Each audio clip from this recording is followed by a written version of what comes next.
관점으로 발생을 했지만 제가 좀 말씀드린 대로 이제 노후 아파트들이 생기면서 뭐 슬럼화라기 말하기는 그렇지만 아파트의 노후도가 점점점 생기고 있는 거예요. 그래서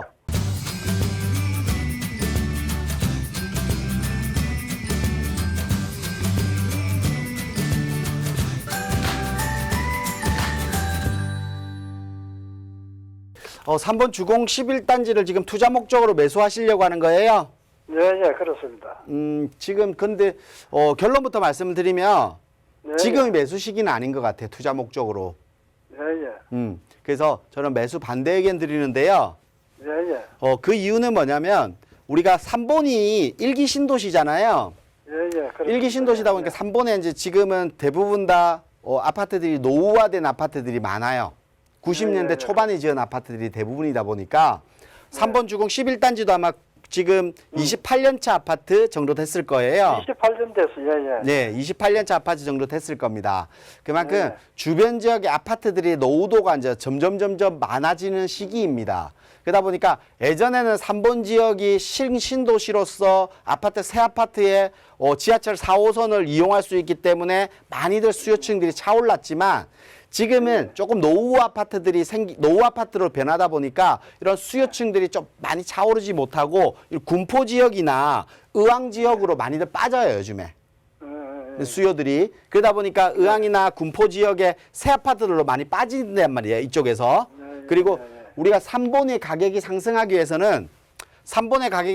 위해서는 지도를 좀 크게 보면 우리 서울 지역의 가격대가 높기 때문에 과천 지역으로 내려오죠.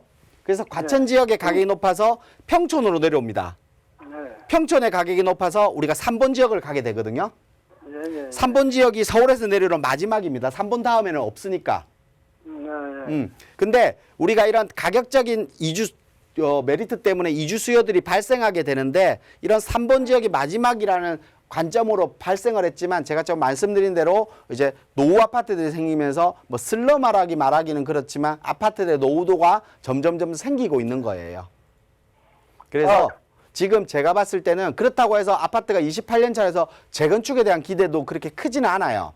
3번 주공 11단지 같은 경우도 1400세대잖아요.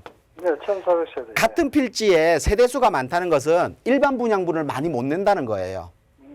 우리가 상계주공 8단지가 5층 아파트였잖아요. 예, 예. 근데 일반 분양분이 100개가 안 돼요.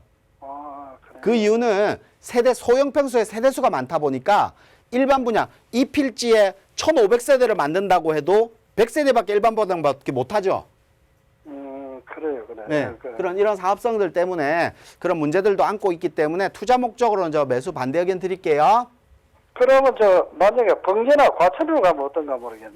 과천으로 가시면 훨씬 더 제가 말씀드렸죠. 서울, 과천, 평촌, 3번이라고 했잖아요. 예, 예. 뭐 한 단계씩 올라갈수록 가격은 투자금 많이 드실 거고 투자에 대한 비전은 훨씬 더 높아질 겁니다. 근데 과천 정도는 우리가 할 수 있는 거 되니까 그럼 과천으로 가는 게 그래서 맞겠네. 제가 가능하다고 하면 좀 더 한 단계씩 올라가시면 맞아요. 예, 제일 윗단계인 서울 쪽으로 가시는 게 훨씬 더 좋을 거고요. 그래서 예, 예. 가격적으로 내가 맞는 지역으로 좀 더 가치 높은 지역으로 좀 옮겨가시면 좋을 것 같습니다. 이렇게 정리해 예, 드릴게요. 예, 예, 대단히 감사합니다. 네. 예, 예. 네, 3번의 아파트는 투자 목적으로 매수 반대 의견 드렸어요. 조금 더 서울 가까운 쪽으로 다시 투자 계획 세워보시고 궁금한 내용 있으시면 언제든지 연락 주세요.